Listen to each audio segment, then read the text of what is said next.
တောင်ကြီးစင်းဒီမှာတစ်ထောင်နဲ့ဘာတွေဝယ်လို့ရမလဲအဲ့တော့တစ်ထောင်ဒါလည်း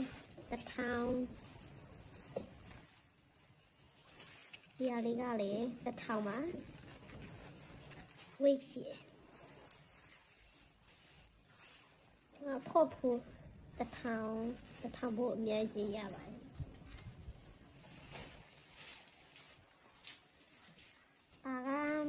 တက်လာဒါလည်းတစ်ထောင်ပုံမှန်ဆိုတော့900 800ပဲအဖိုးရများလို့ဒါကတစ်ထောင်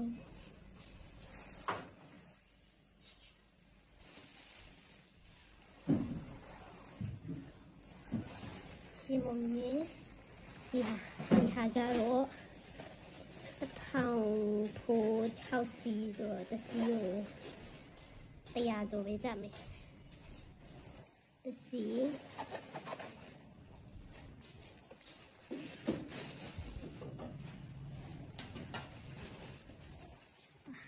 တစ်ထောင်ဘူး6စီခုကြတာတော့3စီ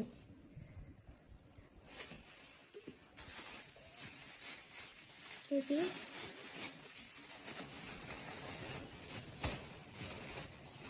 1500ပေါ့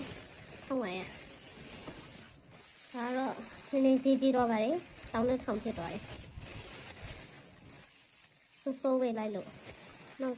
တခြားနေရာမတော့ရင်တော့တောင်းနဲ့စီစစ်လို့ရမယ်ထင်တယ်တောင်းတဲ့ထောင်ဒါတော့3000ဒါကတော့2000ပေါ့ခင်းချင်းဒီစီစစ်နေတဲ့အချိန်ဆိုတော့2000ပေါ့ဒါလေးကတော့တစ်ထုပ်ကိုနေရာကြမယ်တစ်ထောင်ပုံကထုတ်ဆိုတစ်ထုပ်နေရာ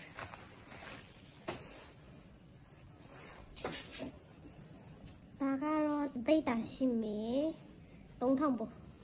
စုစုပေါင်း2800ကျကြပါတယ်